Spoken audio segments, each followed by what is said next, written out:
Hello दोस्तों, राधे कृष्णा। मैं नीलम तिवारी आप लोग का अपने चैनल राधे कृष्णा में स्वागत करती हूँ। उम्मीद करती हूँ आप लोग स्वस्थ होंगे, मस्त होंगे। भोलेनाथ की कृपा आप सभी लोगों पे बनी रहे। तो ठंड बहुत पड़ रही है, आप लोग अपना ख्याल रखिएगा क्योंकि यहाँ का भी मौसम बहुत ठंडा है, मतलब पानी गल रहा है। ठीक है, पानी में से लग रहा बर्फ पड़ा हुआ है।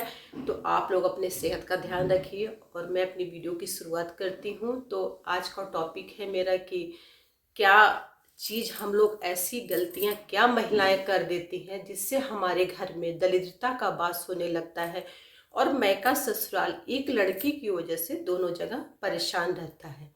कहते हैं ना कि जो एक औरत होती है, लड़की होती है, वो दो कुलों को तारती है। मतलब ससुराल और मैका दोनों को वो तारती है, मतलब दोनों को वो आगे बढ़ाती है। उसका अच्छा या बुरा किया हुआ मैका ससुराल दोनों के लिए अच्छा बुरा हो सकता है, क्योंकि कहते हैं ना कि लड़की जो होती है वो ससुराल को भी अपने क्रियाकलाप से आगे बढ़ाती है, मैके को भी बढ़ाती है। तो कुछ चीज़ें ऐसी हैं कि जो जाने अनजाने में हम महिलाएं कर देते हैं और हमारे मैके में उसका बुरा प्रभाव पड़ता है। तो ऐसी क्या चीज़ें हैं कि जो हमें नहीं करना चाहिए। बातें छोटी छोटी होती हैं, लेकिन उसका ध्यान अगर हम महिलाएं रखते हैं तो यकीन मानिए बहुत सी समस्याओं से आप बच जाती हैं। तो देखिए, जब हम लोग खाना बनाते हैं ना, जैसे खाना बन गया, खाना हो गया, सब कुछ हो गया, तो बहुत सी महिलाओं की आदत होती है ना कि खाने में क्या करेंगी, चलो भाई भगोना है, कढ़ाई है, वो किसी में भी जिसमें वो खाना बनाती हैं उसी में वो खाना खाने लगती हैं कि ज़्यादा बर्तन ना हो, हम इसी में खा लेते हैं। खासकर जो महिलाएं कढ़ाई में खाना खाती हैं, यकीन मानिए इससे उनका मैका दलिद्र होने लगता है। मैके का जो सुख संपन्नता रहती है धीरे धीरे वो खत्म होने लगती है। कढ़ाई में इसीलिए मना किया जाता, आप देखिए पहले के लोग मना करते थे कि कढ़ाई में नहीं खाना है। उस टाइम पे लोग ये बोलते थे अगर आप कढ़ाई में खाना खाएंगे तो आपकी शादी में बारिश होगी। तो बारिश वाली बात ऐसी नहीं है, लेकिन मेन कारण है कि कढ़ाई जो होती है वो लक्ष्मी का रूप होती है। किचन में, किचन में जो चीज़ पे हम खाना बनाते हैं, जिस चीज़ पे बनाते हैं, वो लक्ष्मी का रूप होता है। तो लक्ष्मी का जो कढ़ाई रूप, उसमें हमको खाना नहीं खाना चाहिए। अगर हम खाते हैं तो अपने मैका और ससुराल दोनों को दरिद्र करते हैं, दोनों को लक्ष्मी विहीन करते हैं। इस बात का ध्यान रखिएगा। कभी भी आप कढ़ाई में न तो खुद खाइए, न तो अपने घर की लड़कियों को दीजिए, न तो किसी पुरुष। बहुत औरतों की आदत होती है ना कि कढ़ाई में बना है तो चलो इसमें मसाला वसाला है, खा लेते हैं। तो ऐसा नहीं करना चाहिए। बहुत बड़ा ये मैका ससुराल दोनों के लिए बहुत बड़ा वो होता है। इसलिए आप लोगों को कभी भी कढ़ाई में नहीं खाना चाहिए। आप थाली में निकालिए, अच्छे से अपना भोजन निकालिए और भोजन को ग्रहण करिए। एक ये आपको नहीं करना है। दूसरा क्या चीज़ है, कभी भी आप अपने घर में कुछ चीज़ों को ख़त्म मत होने दीजिए। कुछ चीज़ों का मतलब क्या है कि आपके घर में कभी भी नमक ख़त्म नहीं होना चाहिए। सरसों का जो तेल है वो कभी भी ख़त्म नहीं होना चाहिए। आपके घर में आटा जो है, आटा एकदम ख़त्म नहीं होना चाहिए। आटा जब रहे तभी आप आटा स्टोर कर लीजिए। ठीक है, कभी भी आटा नहीं ख़त्म होना चाहिए। सरसों का तेल नहीं ख़त्म होना चाहिए। नमक नहीं ख़त्म होना चाहिए। और जिस किचन में घी नहीं रहता उस घर में माँ लक्ष्मी का वास नहीं होता है। तो आपको अपने किचन में एक घी का एक डिब्बा रखना चाहिए। चाहे आप घी नहीं भी खाती हैं फिर भी आपके घर में घी होना चाहिए। जिस किचन में घी नहीं होता वहाँ लक्ष्मी जी का वास नहीं होता। आप अपने खाने में घी का प्रयोग जरूर किया करिए। खासकर जब आप दाल में तड़का लगाती हैं तो ऐसा माना जाता है कि जब हम दाल में तड़का घी का देते हैं तो हमारे पितर जो होते हैं, हमारे देवता जो होते हैं, वो खुश होते हैं, क्योंकि घी की जो खुशबू होती है वो हमारे पितर और देवताओं को खुश करती है। इसलिए जब भी आप दाल में तड़का लगाइए, भले थोड़ा सा ही घी डालिए, घी जरूर आपके किचन में गमकना चाहिए। किसी न किसी रूप में आप घी का प्रयोग जरूर अपने किचन में करिए। अगर इस तरह आप करती हैं तो आपके घर में स्थायी लक्ष्मी का वास होता है। स्थायी मतलब आपके सारे काम होंगे लक्ष्मी से, फिर भी आपकी लक्ष्मी आपके पास धन वैभव बना रहेगा। तो घी आपके घर में कभी ख़त्म नहीं होना चाहिए। घी का जो बर्तन होता है जिसमें आप घी रखती हैं, जैसे मान लीजिए स्टील में रखती हैं, चाहे शीशे में रखती हैं, शीशे के जार में रखती हैं, घी का बर्तन कभी भी माहरीन को आपको नहीं देना है साफ़ करने का। घी का बर्तन आप स्वयं साफ़ किया करिए, क्योंकि घी जो होता है खुद में एक पवित्र चीज़ होता है। घी हम देवी देवताओं को चढ़ाते हैं, देवी देवता हवन में यूज करते हैं, घी का हम दीपक जलाते हैं। तो घी का जो बर्तन है कभी भी आपको अपने महरिन चाहे सर्वेंट को साफ करने के लिए नहीं देना है, आपको खुद उसकी सफाई करनी है। अब पहले के लोग तो थे जो घी का बर्तन साफ नहीं करते थे, उसी में घी डाल देते थे। घी का बर्तन साफ करना भी उस समय दोष माना जाता है, लेकिन आप धुल सकती हैं, लेकिन इसको महरी या सर्वेंट के हवाले उस बर्तन को न करें जिसमें आप घी रखती हैं। अगर इस तरह आप करती हैं तो देखिएगा कुछ टाइम में आपके घर की जो स्थिति है, एक दिन में तो कोई चीज़ सही नहीं होता है, लेकिन धीरे धीरे आपके घर की स्थिति जो है वो सही होने लगी। तो आपको अपने घर में घी रखना है, नमक, तेल, आटा, ये सब आपके किचन में एकदम ख़त्म नहीं होना चाहिए। और जिस चीज़ में आप सामान रखती हैं किचन के, जिस जार में आप सामान रखती हैं, बहुत लोग की आदत होती है ना कि मतलब जो इसमें दाल है तो दाल को बनाएंगे तो एकदम डिब्बा खाली करके ऐसे रख देंगे। ऐसे आपको नहीं रखना, उसमें 2-3 दाने दाल के होने चाहिए, चावल के। कभी भी आपके किचन में खाली डिब्बा नहीं होना चाहिए, उसमें 2 दाना ही पड़ा रहना चाहिए, पड़ा रहना चाहिए।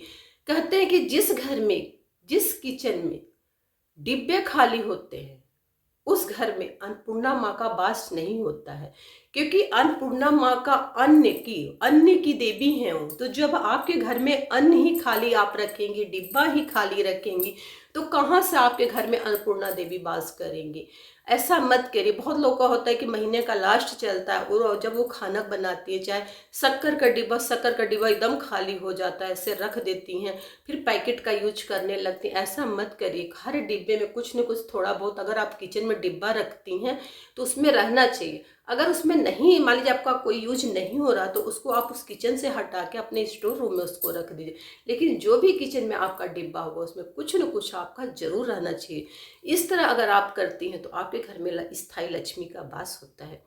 तो बातें छोटी छोटी हैं लेकिन बहुत कारगर होती हैं बहनों। कभी आप लोग करके देखिए, 1-2 महीना करिए तो उसका रिजल्ट आपके सामने धीरे धीरे आने लगता है। और एक चीज़ और है, बहुत सी महिलाओं की आदत होती है कि कहीं भी बैठी रहती है, उनका पैर हिलता रहता है। मान लीजिएगा सोफे में बैठी हैं तो देखिए उनका पैर हिलता रहता है, पैर हिलाती रहती हैं, चाहे बच्चे ही हैं पैर हिलाते रहते हैं। पैर का हिलना बहुत ही अशुभ माना जाता है। पैर हिलना अच्छी बात नहीं होती है। पैर हिलने से घर में आपकी दरिद्रता का वास आता है, दरिद्रता आपके घर में वास करने लगती है, लक्ष्मी आपके घर से जाने लगती हैं। तो इस चीज़ को आपको ध्यान, अगर आपके बच्चे भी पैर को हिलाते हैं तो बच्चों को प्यार से समझाइए कि ये चीज़ गलत नहीं है। बार बार उंगली चिटकाना, जैसे ऐसे ऐसे बहुत लोग की आदत होती है, ऐसे ऐसे बैठे रहेंगे सोफे पे, आप देखिए बहुत लोगों को हम देखते हैं ऐसे ऐसे ऐसे ऐसे उंगली चुटकाते। जब ये उंगली चुटकाते तो आप अपने भाग्य को, आप अपने शरीर से अपने भाग्य को अलग करती हैं और दुर्भाग्य को आप अपने शरीर में लाती हैं। तो इस चीज़ का ध्यान रखिए, कभी भी उंगली बिना रीजन के नहीं चिटकाना चाहिए। जिस घर में महिलाएं उंगली चिटकाती उस घर में लक्ष्मी का वास नहीं होता, उनका सौभाग्य दुर्भाग्य में बदलने लगता है। बहनों, बातें, इन सब चीज़ों को आपको ध्यान रखना चाहिए। सब मनगढ़ंत कहानियाँ नहीं है, सही में ये सब चीज़ें होता है और सही में इसका परिणाम अच्छा और बुरा भी देखने को मिलता है। तो आप लोग को अपनी उंगली नहीं चिटकाना चाहिए, हमेशा अपने शरीर को ऐसे ऐसे ऐसे ऐसे ऐसे, ऐसे नहीं हिलाना चाहिए। एक लक्ष्मी उसी घर में वास करती हैं जहाँ में एक औरत के जो रहन सहन का तरीका होता है अच्छा होता है, कायदे का होता है, लक्ष्मी वहीं वास करती हैं। क्योंकि जो एक औरत होती है खुद में लक्ष्मी है, खुद में गृह स्वामी है, खुद में गृह लक्ष्मी है। तो गृह लक्ष्मी के आपके अंदर लक्षण भी होने चाहिए। गृह लक्ष्मी आपको नाम से नहीं होना है, अपने कर्मों से होना है। आपको अपनी बाड़ी से गृह लक्ष्मी वाला काम करना है। आपके क्रियाकलाप जो है वो लक्ष्मी की तरह होना चाहिए। अगर आपके क्रियाकलाप लक्ष्मी की तरह होते हैं, आपके बोलने का तरीका अच्छा होता है, आपके बैठने का तरीका अच्छा होता है, चलने का तरीका अच्छा हो, तो यकीन मानिए आपके घर में लक्ष्मी का वास होने लगता है। हर चीज को लक्ष्मी हो, चाहे धन हो, चाहे सौभाग्य हो, उसको स्त्री से ही क्यों जोड़ा जाता है? ये क्वेश्चन मेरे मन में भी बार बार आता है कि आखिर ये सब पुरुष से क्यों नहीं जोड़ा जाता है। तो मेरी एक बहुत जान पहचान की है, मेरी बहुत बुजुर्ग महिला है, ऐसे ही बातचीत चल रही थी, धर्म पे ही चर्चाएं चल रही थी।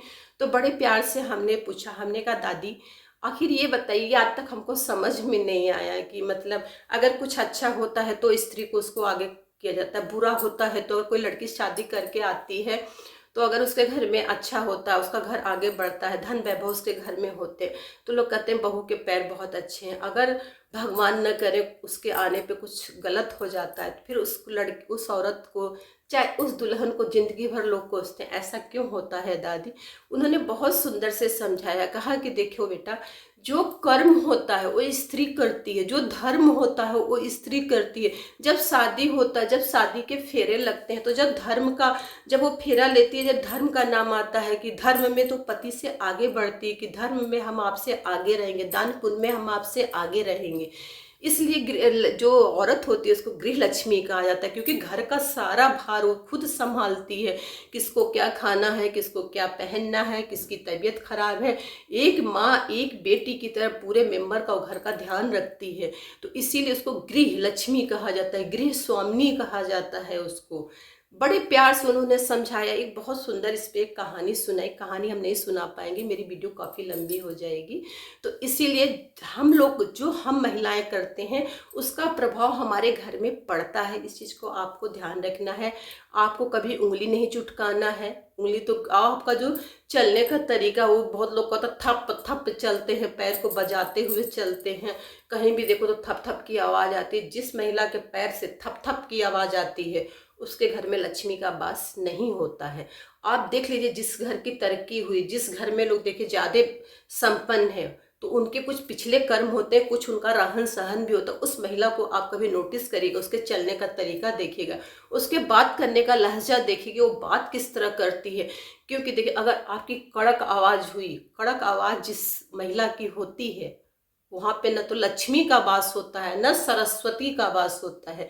क्योंकि जब महिला का आवाज कड़क हो गया, तेज हो गया, बोलने का जो लहजा है वो गंदा हो गया, तो वहाँ पर फिर सरस्वती और लक्ष्मी दोनों वास नहीं करती हैं।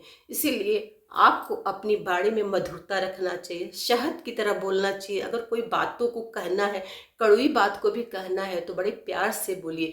जब आपके जबान पे प्यार वाली भाषा होगी, मधुरता होगी, तो आपके घर में लक्ष्मी का वास होगा। लक्ष्मी के साथ साथ माँ सरस्वती का भी वास होगा। क्योंकि जब हम बाणी का दुरुपयोग करते हैं ना, तो माँ सरस्वती का हम वहाँ पे अपमान करते हैं। कोई आपको कुछ भी कहे, कुछ भी करता है आपके साथ बुरा, तो 10 मिनट के लिए आप अपनी आंखों को बंद करिए और जिसको आप अपना इष्ट देवी, इष्ट देवता मानती हो, उसको ध्यान करिए और कहिए, हे प्रभु, हमको क्या जवाब देना है, रास्ता आप दिखाइए। अगर वहाँ पे जवाब देना होगा तब तो आपके मुंह से बाणी निकलेगी, नहीं देना होगा तुरंत प्रभु वहाँ पे रोक देते हैं। ये खुद का आजमाया हुआ तरीका हम आप लोग को बता रहे हैं। जब आपको वहाँ पे कुछ समझ में नहीं आता, 5 मिनट के लिए अपनी आंखों को बंद करिए और अपने इष्ट देवी या इष्ट देवता को याद करिए और उनसे पूछिए कि हमको यहाँ पे क्या बोलना है। ठीक है? तो बाड़ी का अपने सोच समझ के इस्तेमाल करिए, ऐसे नहीं करना। ऐसे देवी देवताओं को हम लोग लक्ष्मी जी और क्या नाम, सरस्वती जी, दुर्गा अम्मा, ऐसे ही नहीं बोलते। उनमें ये सब चीज़ें हैं, हम लोग उन्हीं की विभूतियाँ हैं, उन्हीं की महिलाएं जो हैं उन्हीं की विभूतियाँ हैं। तो उनके तरह तो हम लोग नहीं हैं, क्योंकि हम लोग मनुष्य हैं। लेकिन हमारे अंदर गुण होना चाहिए, हमारे अंदर एक लक्ष्मी की जैसी वो होना चाहिए, अपने घर को संभालने के, अपने बच्चों को संभालने के लिए, बात करने का तरीका, ये सब आपके घर में धन वैभव और लक्ष्मी सबका वास करता। अगर आप इन सब चीज़ों पे अमल करती हैं, कभी भी आपके दरवाजे से कोई वापस न जाए। ये ध्यान रखिएगा कि आप देने वाले की श्रेणी में खड़ी हुई है, लेने वाले की श्रेणी में आप मत खड़ी हुई। भगवान से बोलिए कि प्रभु, हमको यूं करने का वो करिए, हमको किसी के आगे ऐसे मत करिए। भगवान से ये आप प्रार्थना करिए। कभी भी आप जहाँ पे नहीं नहीं करना है मत करिए। नहीं, कोई कुछ मांगता है तो उसको दे दीजिए, क्योंकि वो आपका भाग्य कोई नहीं लेके जाएगा। कोई, एक तो इंसान खुद मुंह खोल के आपसे मांग रहा है, तो कोई मांगने आता, हर चीज में नहीं शब्द आप लोग को इस्तेमाल नहीं करना है। कभी भी अपने भाग्य को नहीं कोसना है आपको कि अरे मेरे भाग्य में ऐसा है, हमको ऐसा मिल गया, ऐसा नहीं। जब आप अपने भाग्य को कोसती हैं ना, तो कहीं ना कहीं आप रियल में वही बन जाती हैं जो अपने भाग्य के लिए खोजती हैं। तो अपने भाग को नहीं खोजना चाहिए, हमेशा वो परम पिता परमेश्वर का धन्यवाद करना चाहिए, शुक्रिया अदा करना चाहिए कि प्रभु आपने जो दिया बहुत पर्याप्त दिया, कितनों के पास तो ये भी नहीं है प्रभु। उनका हमेशा शुक्रिया अदा करिए, दुख में भी करिए, सुख में भी करिए। कहीं आप लड़खड़ा के गिर जाती हैं, वहां पर भी आपको उनको धन्यवाद करिए। इसलिए नहीं कि आप लड़खड़ा के गिर गई, इसलिए कि हो सकता है कि इससे बड़ी दुर्घटना हमारे भाग्य में लिखी थी, प्रभु ने हमको यहीं पे आके संभाल लिया। तो उनका हर चीज में आप शुक्रिया अदा करिए, उनका धन्यवाद करिए। तो देखिए आपके घर में किसी चीज की कमी नहीं रहेगी। आपकी उम्मीदों से ज्यादा वो परम पिता परमेश्वर देता है, बस उस पर यकीन करना सीखिए और थोड़ा सा अपने रहन सहन में, अपनी आदतों में थोड़ा सा परिवर्तन लाइए। फिर देखिए कि आपका घर किसी स्वर्ग से कम नहीं होगा। मैं अपनी बाड़ी को यहीं पे विराम देती हूँ। उम्मीद करती हूँ आप लोग को मेरी वीडियो पसंद आई है।